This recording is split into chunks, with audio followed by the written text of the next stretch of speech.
The nights are long, the days are short, and the weather is chilly to downright cold, depending on where you are. It's a good time to slip into a Quince iconic Mongolian cashmere sweaters, which start at only $50. You can treat yourself to everyday luxury at an affordable price with Quince. If you really want to dive into luxury, you can check out their leather handbags, washable silk shirts, and European linen sheet sets. Whatever you're looking for at Quince, all the prices are 50 to 80% less than similar brands, and they do that by partnering directly with top factories and cutting out the middleman. They only work with factories that use safe, ethical, and responsible manufacturing processes. And of course, they use premium fabrics and finishes for that luxury feel in every piece. But you've already heard me rave about my Quince travel pants. Treat yourself this winter without the luxury price tag. Go to quince.com/traveler for 365-day returns plus free shipping on your order. That's QUINCE.com/traveler to get free shipping and 365-day returns.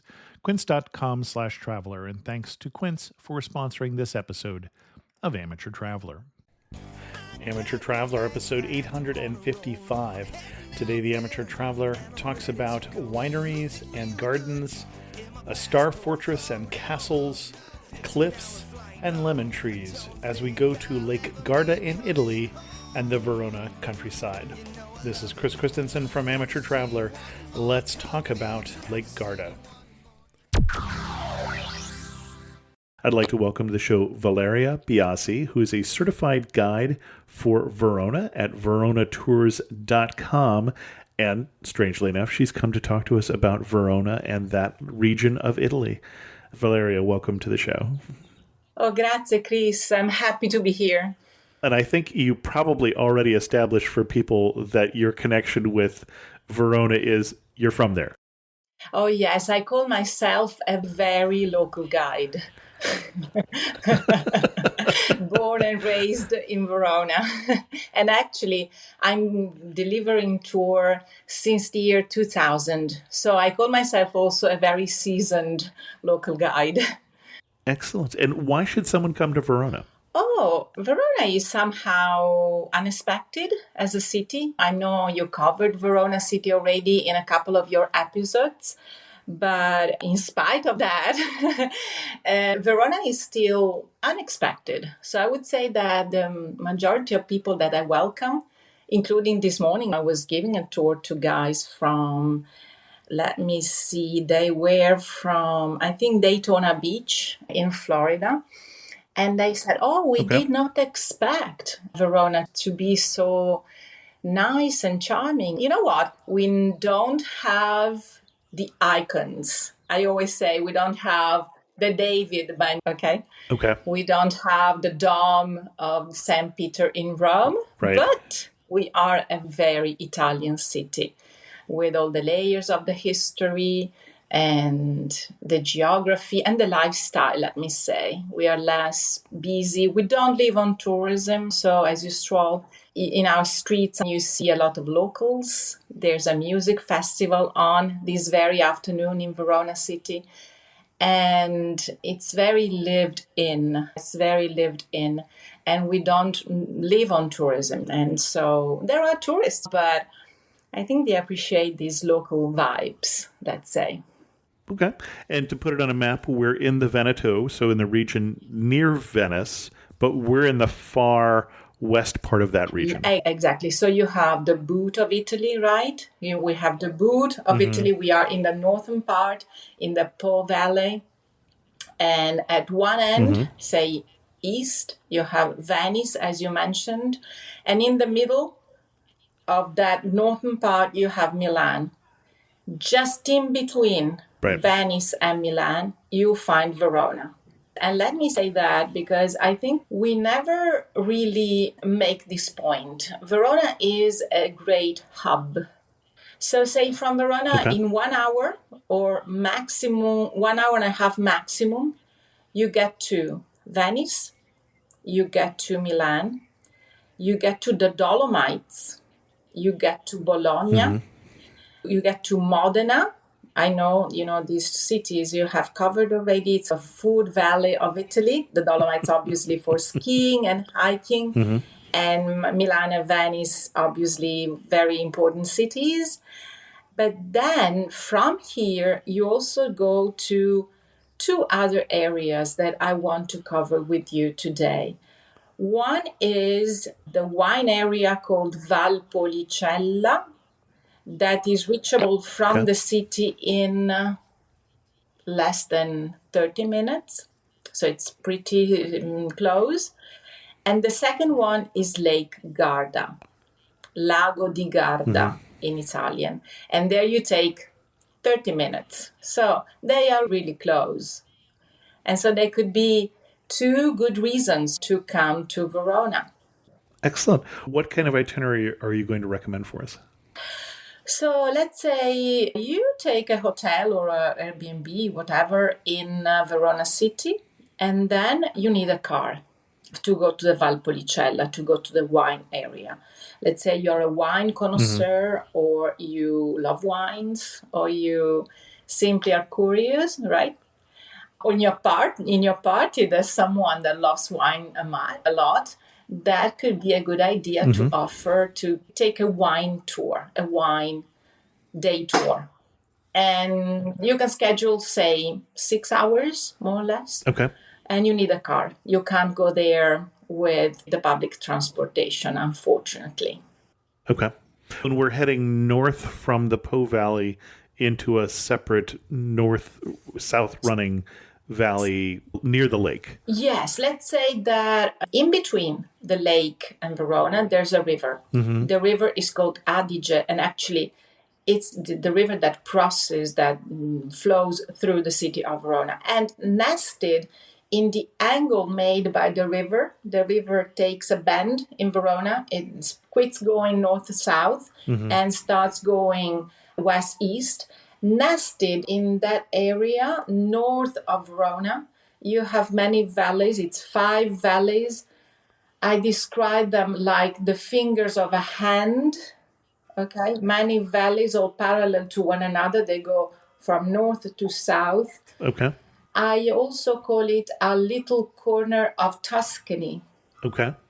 The landscape is like the rolling hills of Tuscany, more or less, covered with both olive trees and vines. And okay, so you take a driver. I have a company of drivers, and maybe also you can buy a wine day tour from the city of Verona. It could cost around, I don't know, depending on quality. I'm a private guide, I deliver private tours, but there are also small group tours going there that are less expensive, and they could cost Hmm. around 150 euros and even less. I think you can find for 70 euros per person. Anyway, when I give my tours, I go there with a private driver, and we basically go and drink wine. We go there, you can cover couple of wineries, say one in the morning. And do you have a couple favorite wineries in Oh, the I region? have many. Let me give you a list, because there are, you imagine, 300 producers. They are family small businesses, small wineries. And so there are really many. Among my favorites, I cannot not mention Quintarelli. Giuseppe Quintarelli was the prophet of the wine that is produced in this area. It is called Amarone. And so it's not a winery, it's a worship place. Okay. It's a place Okay. of worship for wine connoisseurs. And I know them very well. I know the family, I know the two boys that are his nephews. Giuseppe Quintarelli passed away a few years ago. And so that is obviously number one place you want to go. Now, you say he was the prophet. Did he bring in a different. So I think of Italian wines and I think of rich, long heritage. Did he change the wine business in the region? He was a very thoughtful, even religious man. And so he put all Hmm. his soul and expertise in making this wine. that became the noble, recognized wine that is today. And so he's called the Okay. prophet, and all the other wineries that really recognize that Giuseppe Quintarelli was a man worth the fame he has, let's say. So, what did he do differently than people were doing before? I guess is what I'm missing. It is a complex wine. There are many steps. You dry the grapes, you Yep. select the grapes, you pick the grapes, you dry them. And then it's a long aging wine. And so he put such a care, and he was so clever and so attentive and so delicate in his winemaking that he brought these wine to the top three wines in Italy, Okay. together with the Brunello and the Barolo. And if he's drying the grapes, is this a sweeter wine then? Yes, good question. Not really. The story goes that the Amarone was made out of a mistake. That was before Quintarelli. Okay, before Quintarelli, the Amarone Okay. was already a thing, if you want. Okay. Something like a great but local wine. And so they wanted to make a sweet wine called Recioto. The Romans were producing Recioto in the area already. So imagine 2,000 years of sweet wines here. And the guy, by mistake, the story goes that he forgot to stop the fermentation. And so all the sugars were actually developed into alcohol. And so it turned out to be a non-sweet but very alcoholic wine. And when this Okay. guy tasted the Amarone, he said, "Oh my God, that's very amaro. That means very bitter." So Amarone means the bold, bitter wine, the very dry wine. Okay? And so Quintarelli made out of this wine a very refined wine. He was helped in the process Okay. by an American, Robert Parker, a very known wine critic. Got it. Then let me go on with my list of wineries. There's a very nice winery that I like to go to because they have a lovely view, a gorgeous view on one of these valleys, the Marano Valley. Their name is Gamba. A gamba is a leg in Italian because they are all very tall. And so they were nicknamed the long-legged. Okay? The tall ones, let's say. And then I like Farina wines. They have renovated their wine cellar, and the hospitality there is exceptional. The girls are super nice. Farina wines in Pedemonte. You're offered top-notch charcuterie and local cheeses there as well. Okay. Then let me say, I often go to Fumanelli. They are in an estate located in a very green and quiet position. They even have Roman remains in their estate, you imagine? The remain of a Roman temple. They belong to a noble family of the local aristocracy. And there is a young guy called Federico, and he was very passionate on wine and a great storyteller. Got it. Then we have another winery called Zyme, Zyme. The guy, Celestino Gaspari, the winemaker, he was, a disciple of Giuseppe Quintarelli, the guy that we mentioned at the very beginning. But Celestino Gaspari from Zyme, he actually took a very different route. His wines are not traditional and very, let me say, put together or so elegant as Quintarelli's ones. They are bold. The guy makes wines out of 15 grape varietals. He's a Okay. genius of wine, if you want, and he's really recognized. Keep in mind that none of these wineries I go to is big. It's never the big players. The big players in Verona are in the Amarone wine, very few. I would say there are 5 or 6.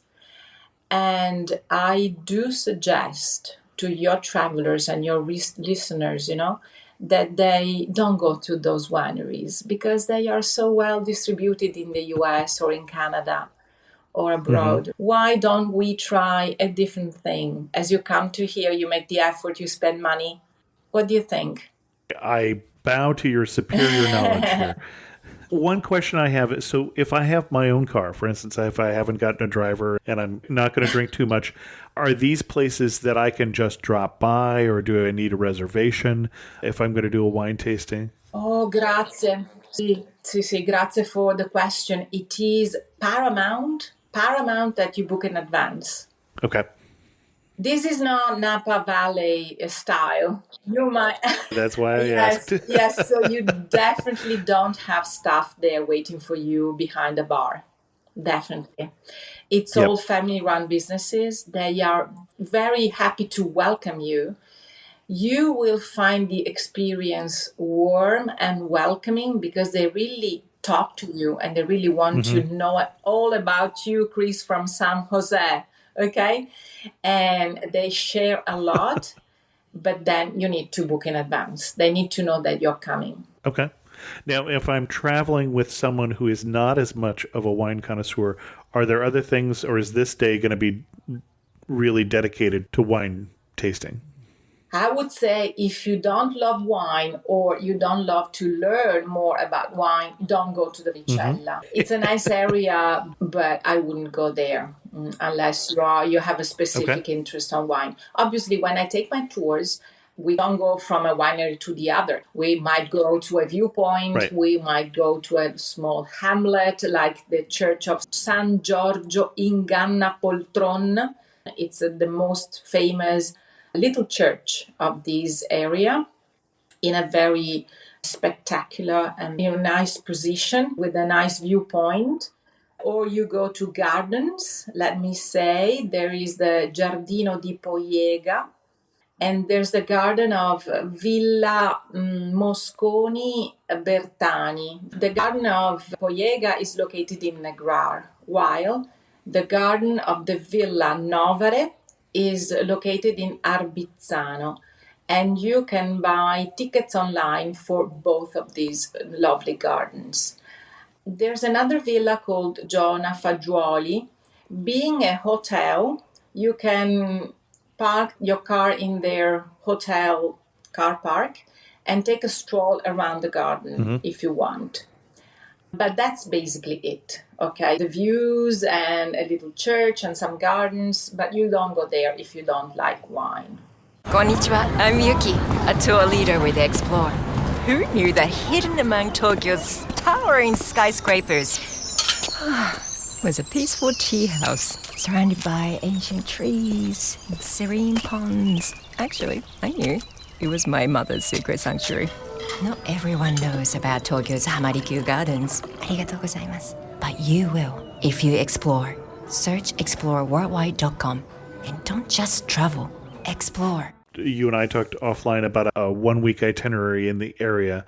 So this first day we're going out, we're doing wine tasting, and we're seeing some gardens. Is anything else we want to do that day before we move on in our itinerary?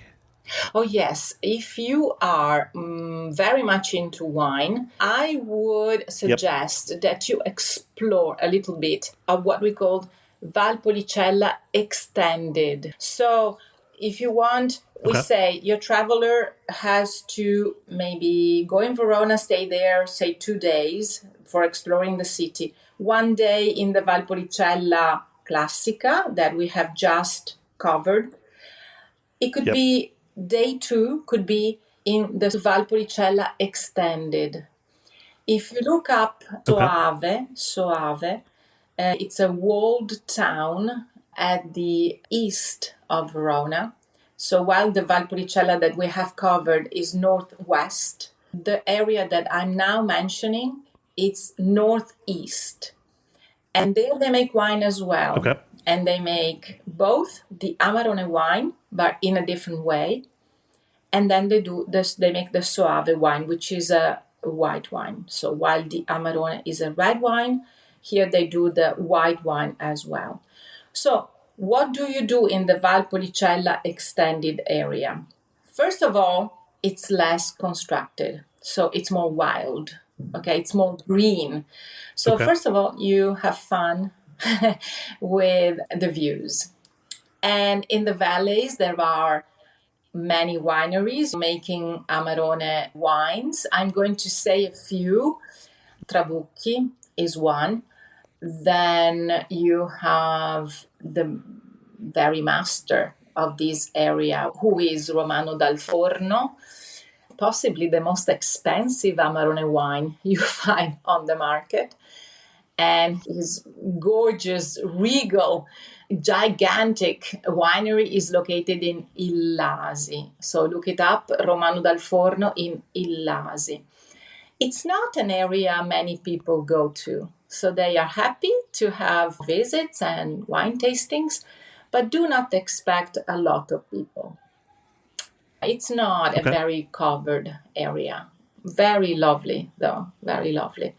So let's say that in this east area, apart from Romano del Forno, you can find Trabucchi, Sant'Antonio Winery, a very honest wine in a lovely, stunning location. And Corte Sant'Alda is another. And then there's another small winery that is owned by a girl, actually, and it's called Le Guaite di Noemi. Le Guaite di Noemi, a very small mini boutique winery. And as you spend a day there, you could go to Soave as well. And in Soave, you see this walled town with a castle on top, a nice village. And there is one unmissable experience that you can have. And this is related to wine, but white wine this time. The white wine is called Soave, exactly as the village. And very, let's say, the Giuseppe Quintarelli of the area, okay, the prophet of this white wine, his name was Leonildo Piero Panna. And so the Piero Panna winery is simply fantastic wines and very nice winery. So I do suggest that you spend your second day in between the east of the Valpolicella, so the Valpolicella extended, and the Soave village and Piero Pan winery. And so we have covered 2 days, right? And then if I want to talk my travel partner into coming along who doesn't like wine, I'd tell him there's a castle in Soave in the walled town. Exactly. And Soave is a village where people are very proud of where they live. So the locals would talk to you. They would, spend a word with you. They are very laid back. You will like it. You will like them. Excellent. So I've gotten 2 days in Verona, and I guess we're gonna listen to one of the other podcasts in terms of what to do during those days, or are there things you wanted to suggest for those 2 days? No, let's say that I leave it. No, I leave it for now, otherwise it will be too long. So let's say 2 days in Verona, and call me for inspirations. One in the Valpolicella, one in the Valpolicella extended, and then where am I going? Cover the Lake Garda. Lake Garda is a good idea for America. I would say that after COVID, eventually, Americans have discovered Lake Garda. Because before it was totally unknown. And you know why? Because we don't have a George Clooney on Lake Garda. Everybody's going up to Lake Como, you're saying. So let's see. What is the difference between Lake Como and Lake Garda? First of all, Lake Garda is larger. It's actually the largest lake in Italy. Then Lake Garda is very blue. The color of the water is very blue because, especially in the south part, the shores are very low. They are not steep and they don't reflect the green of the trees in the water. They really call it the sea that is nested in the Alps. Lake Garda being very popular among the German tourists. As I was a little girl strolling with my girlfriends in the streets of Verona, The only contact I had with tourists, it was Germans from Lake Garda. This was 1980s, okay? 1980s, when I was in, say, middle school or high school. The only tourists in Verona were Germans on Lake Garda. So the Germans have been coming to Lake Garda for ages. So that's why the most German lake of Italy. But now, instead, we have many other travelers that love Lake Garda, like the Dutch or the Brits, people from Scandinavian countries. They love Lake Garda. And lately, some Americans, some Americans and Canadians, especially with Valeria, especially myself. And with it being a large lake, there are obviously many different towns that I could go to. Where are you going to recommend we go? Exactly. So listen, I would split the visit of the lake in 2 different days, south of the lake and north of the lake. Okay. This makes sense for 2 reasons. The first is that you can access the south of the lake by train, for instance, or by bus. And so Okay. you can easily explore that area with public transportation, while the north of the lake, being further away from the city, it is a little more complicated. And so you would need to, say, rent a car or whatever. Second and most important reason is that the south of the lake is different from the north. It's really 2 different environments, 2 different landscapes. So let's start with the south. The south of the lake, as I mentioned, is very open. So you have these beachy vibes. You have these resorts, a lot of campsites for these very casual kind of travelers. You feel like you are on a beach, on a very beloved riverside of, say, the Adriatic or the Tyrrhenian Sea, whatever. So there you go to enjoy the views, obviously. Imagine the lake as the shape of a pear. Okay, so it's wide and rounded in the south, then it gets much narrower in the north. So the lower part, sandy, very open shores. There is one river coming out from the lake. It's called Mincio, the Mincio River. And when you go there, you have many possibilities. There are many villages. I would start with, say, Garda. The name is named after Garda, after the village of Garda. Garda is beautiful because it has a lovely gulf. So you go there and you have a peninsula closing the gulf. It's very romantic with the cypress trees and the olive groves. It's very nice. And then you can maybe head to Garda and then take a stroll in Lazise, Ardolino. And before we move on, you had us in Garda. What are we doing in Garda? In Garda, you sip an aperitivo and watch. And you watch the views of this gulf. And then other villages for a short stroll and a walk could be Lazise, that has a lovely dock. Bardolino, that produces a very light wine called, as the village, Bardolino. But my 2 favorite villages on Lake Garda are Peschiera and Sirmione. Peschiera. I saw a picture and fell in love. Oh, yes. Let's start with Peschiera. Peschiera is where the Mincio River comes out from the lake. Okay. And it's a stronghold. It has been a stronghold from the Roman times, then in the Middle Ages. In the Renaissance, they made bastions made like a star. So you have all these bastions like a star, like a pentagon. Yeah, exactly. Star Fortress. And all the little houses inside that are basically hidden. You don't really see the houses from the outside. And this star-shaped stronghold is also surrounded by the river or the lake. So you really don't know whether that is the water of the lake or the water of the river. Anyway, Peschiera is Unexpected, because it's really something that still has a very military function. There are many barracks around. For a long time, there was a military jail.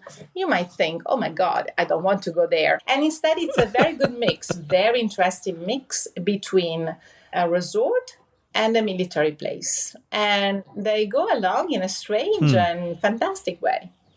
So when I take my travelers there, I have the chance of speaking a lot about the Risorgimento.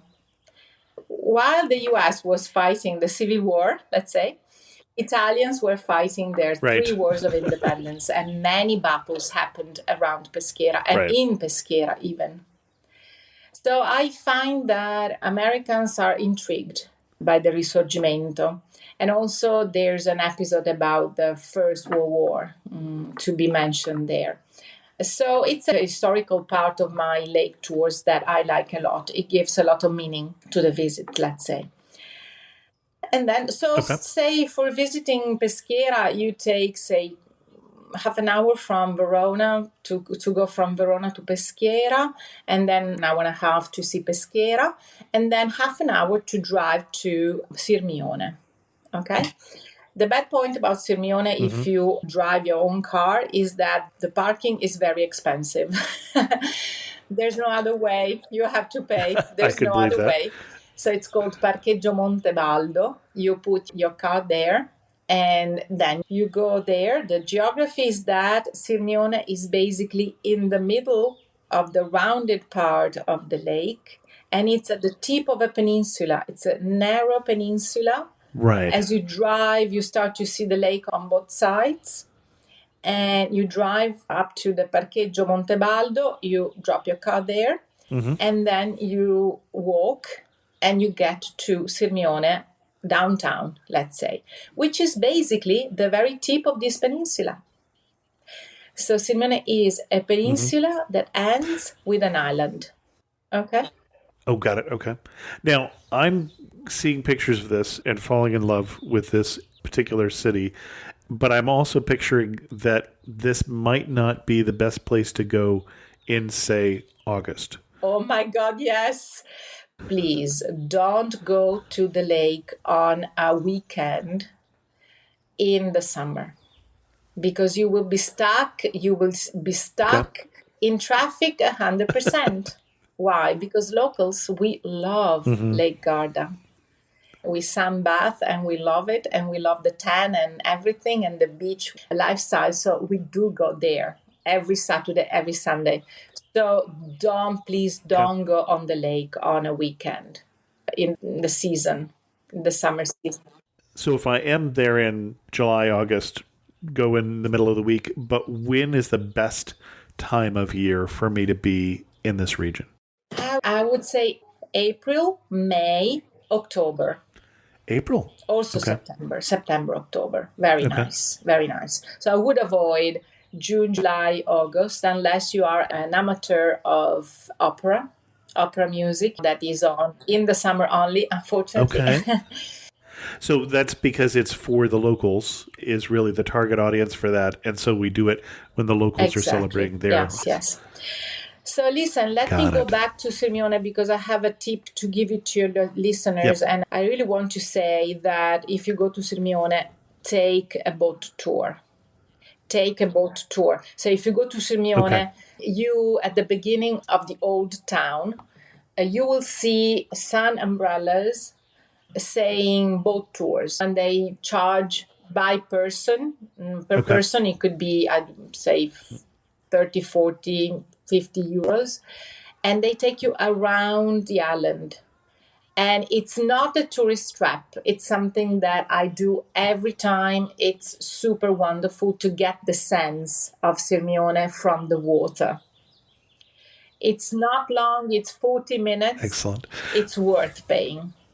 And we haven't really described this. The reason I fell in love with it, I said when I saw a picture, is we've got these crenellated walls and a castle and old town. And you mentioned it being a narrow peninsula. I would say it's 1 block wide, maybe a block and a half, a very narrow peninsula, which is why I was thinking in August, this has got to be just a zoo, but it just is gorgeous old town, and a very old town. I understand this is some of the oldest inhabitation in Italy in this region. Yes, yes. My background is Roman archaeology. And in Sirmione, I'm very happy when I have archaeology lovers because I can take them to the very tip of the island, meaning the very tip of everything, the tip of the peninsula and the island, the very tip that Right. literally dives into the lake. It's occupied by a massive Roman villa. It's a massive remain of a Roman private villa that was huge, with an olive grove in the middle, like a portico with an olive grove in the middle. It had underground Yep. lobbies, I say for jogging, because it was as long as you can jog Okay. up and down. And then it has the usual luxury spa, the spa part of the villa with heated swimming pool. And so it was luxury, top notch. And unfortunately, what is left is only a few remains. But first of all, I love to describe, and I think that my guests, they really like, because you can, with your imagination, you reconstruct a very luxury, high-end Roman place. Second, the views are stunning because you're there, you have the lake on three sides, and when the weather is good, it's a life experience. It's really, you make good memories and good photos. I take good photos of you if you come there with me. So you mentioned we're going to spend half our time down here in the southern part of the lake, and this, it seems like you've hit a lot of the highlights. Is there more you want to do in the south before we hit the northern? If you have an additional day, let's say, you can Sure. drive further than Sirmione, and you can take a day ticket to go to Isola del Garda. No, it's a private island with a villa on it. And it's a very magical place, Isola del Garda. You can buy your tickets online, and there are day trips with a boat that takes you there, and the price is per person, and they charge 70 euros or something. And it's a very nice place. Definitely, I suggest when I have time, I go there. But you need to drive a little further because they have the boats. They leave from Desenzano, Sirmione also. So Isola del Garda is a suggestion for the south of the lake. Okay. And it looks like a Renaissance palace. Yes, exactly. Okay. Amazing that it belongs to one family, the Borghese family. If I had to guess whose palace it would be. Their name is on St. Peter's facade in Rome. That would have been my guess. Their name is only on St. Peter's facade in the Vatican. It would have been that, or it would have been the Medici or something like that. Yes. But yeah, got it. Interesting. Excellent. Then you also mentioned we should go to the northern part of the lake, which is quite different. Okay, so a dramatic change of setting. Okay, you go to the north of the lake, and remember the top of the pier. So it's like a Norwegian fjord. I have never been to Norway, unfortunately. But I have talked to people that were there, and they told me, yes, you can compare the northern Lake Garda to a Norwegian fjord only in the summer, not in the winter, because there's no snow, right? There's no snow, never on the lake, never on the lake, because this big amount of water makes so that even when it snows in Verona city, it never snows on the lake. And I didn't realize that the lake is only at 200 feet of elevation. We've got these tall mountains around it, so I just mentally put it higher up. So I was assuming snow. So you go there, you see this very narrow tongue of water, and there, obviously, the shores are more steep. There are a few rocks with a castle on top, as you imagine. So there are castles, several. We will mention one in particular. And especially on the east, there's the Monte Baldo, which is the tallest mountain in the area, where it snows. It snows every year. Every year you have snow on Monte Baldo. So not only the landscape is very different, but the campsites, they disappear because there's no space, basically. All is very steep, very steep and very Got it. narrow. The beaches, they basically don't exist. So why do you go there apart from the gorgeous views? You go there for sports. There are constant winds there. So Okay. there's a lot of sailing, kite surfing, wind surfing. It's a very active part Okay. of the lake. You go there early in the morning, you see all these people doing many things. There's scuba diving because there the lake is very deep. Scuba diving. Every other year there is a world championship of cliff diving Oh, cliff because diving. the Got shores it. are very steep and the water is very deep, very close to the shore. And so they do cliff diving there. And then on the mountains, on the Monte Baldo, you can do mountain bike with a view. And what a view! Okay, so there's a lot of sports. Got it. Now, you haven't told us a specific place we ought to go yet. Yes, yes. So I would suggest Malcesine. Malcesine Okay. So in the middle, on the west, on the sorry, eastern shore on the of the eastern lake, you go to shore of the island. Malcesine because there's a lovely castle. By the way, if you want to get married in Italy, that's also the castle of Simeone is also a venue for weddings. In case you never know, Chris, you never Okay. know who's listening. 41 years, I think we'll stick with but there the might current be weddings. someone that is listening, no? that needs this information. Anyway, the Malcesine Castle is very beautiful. Goethe, Wolfgang Goethe was there. I call him the very first German tourist that came to Verona. and the town of Malcesine in itself is very enjoyable. It's, yes, touristy, but not spoiled by tourism. There are many locals living there. And from Malcesine, you can take the cableway. Cableway that takes you on top Okay. of Monte Baldo, remember? That there's a mountain there. Oh, yes. So Malcesine Okay. is there in between Yep. the lake and the mountain. The lake and the mountain. And Okay. And you say in between the lake and the mountain in the 12 feet that is flat. so, yeah, you take the cableway and you can have a nice lunch, maybe on top, could be. You go in the morning, you drive to Malcesine, you take 1 hour from Verona city. You take a stroll in Malcesine, Okay. you might take the cableway, and then you have a lunch on top. And then you come down at your ease. Or another idea that I want to leave to your listeners, it is that you can take a boat, a ferry. They put a new ferry from Malcesine to Limone. Limone is a nice town in front of Malcesine. Make a guess what limone means in Italian. Limone.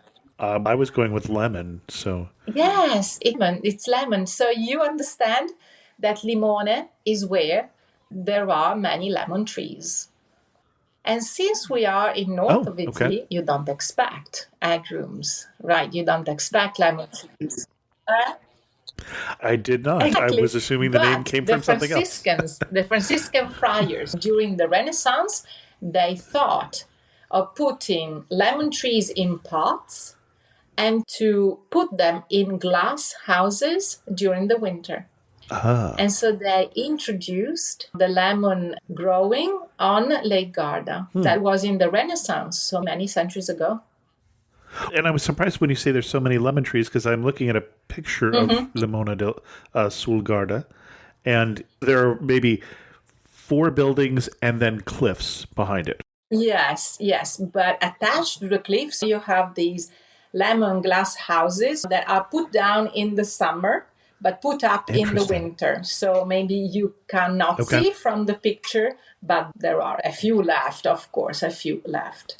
Interesting. And you talked about this being fjord, and this is one of those views that I think you're talking about here where It literally, this big granite wall of rock comes right out of the lake and Like a just cliff. Yes, goes up and yes. up and up and up. Yes, exactly. There was also some rock climbing there. I would think so, yes. Yes, this is also another additional sport that you want to do there. And that's it. That's it. I think that then you might consider another, the afternoon in Riva or Torbole, one of the two. Nice villages, very active, nice cafes, lakeside. And Riva specifically has a castle, which was built in the Middle Ages exactly as the Malcesine castle. And I would say that's basically it. So you have the south and you have the north and you have two nice days. And it varies. It's not always the lake. It's two different lakes, let's say. Okay. Excellent. So we've done a couple days of wine tasting. We've done a couple days exploring some of the history and the beautiful sights of the lake. Anything else you want to suggest while we're in this region before we wrap up this itinerary? Well, I don't think, no, I think we covered a lot. And if you want to write to me, I'm happy to help, super happy to help.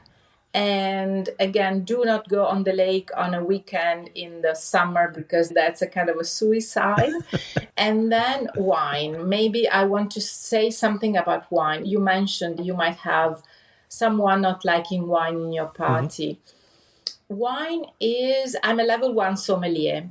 And I'm in the process of learning more on wine. And I would say, give it a try.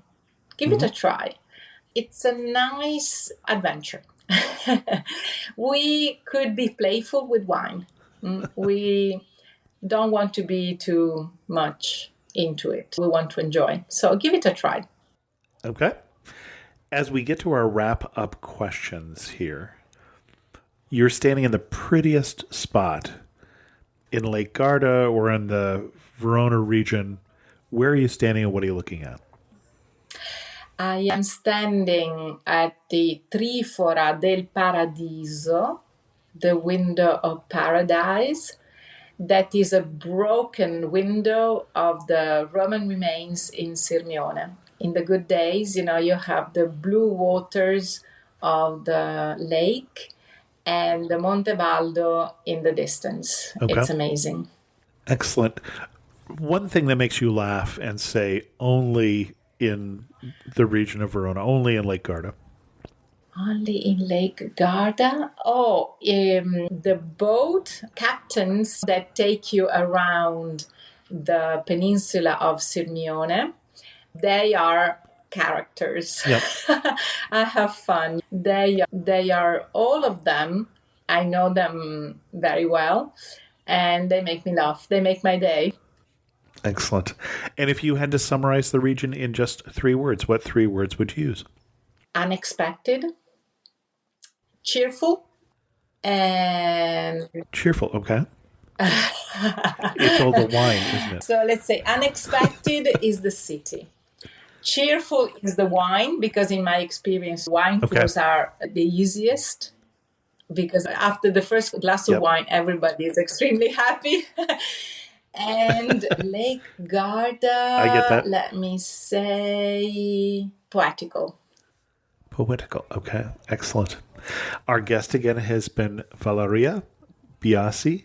Again, a certified guide for Verona. We didn't talk as much about Verona, but you can find her at veronatours.com. And Valeria, if we were looking for a post or more information about the destinations you talked about, are there posts we can look at veronatours.com, or should we just contact you with the contact info there? Listen, I say we because Verona Tours is 2 guides, actually, myself and my friend Lorella. We have many tours published. You can look up the different tours and obviously take the ideas of tours from our itineraries. And also we have a blog. So you can look at the blog of veronatours.com and you will find some posts on the lake and some posts on the wine area, together with other posts of general interest on the area and also on the city itself. Excellent. I'll put a link to the blog in the show notes so people can find it more easily. Thank you so much for coming on Amateur Traveler and sharing with us your obvious love for your region of Verona. Yes, grazie, Chris. That was a pleasure.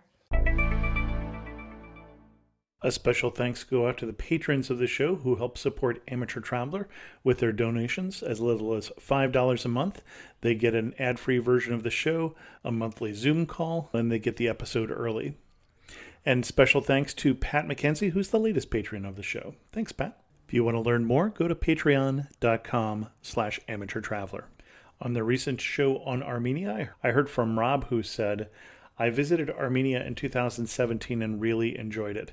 I happened to be there for Vardavar, and it was one of the funniest days I can remember. You had fire engines just spraying you down with their hoses.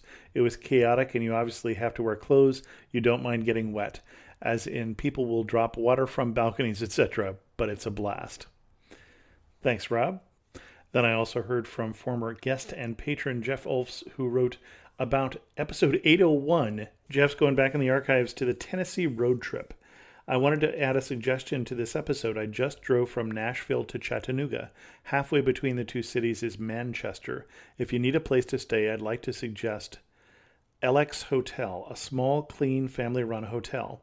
Upon checking in, you are offered a complimentary beer, at least 4 choices, which they will refresh throughout your stay. The owners had exceptional customer service. Your room rate includes a personally tailored breakfast for the time you'd like to eat. You can have a wonderful dinner across the street at Kubo Grill, an Asian fusion restaurant. Jeff. Thanks, Jeff. And then I would like to say, in terms of Amateur Traveler trips, there are still openings for the second Morocco trip in April of next year. That's the one that I'll only be on the first few days of versus the first trip. But the first trip has filled up. If you're interested in that, go to amateurtraveler.com/trips. And with that, we're going to end this episode of Amateur Traveler. If you have any questions, send an email to host@amateurtraveler.com, or better yet, leave a comment on this episode at amateurtraveler.com. And thanks so much for listening.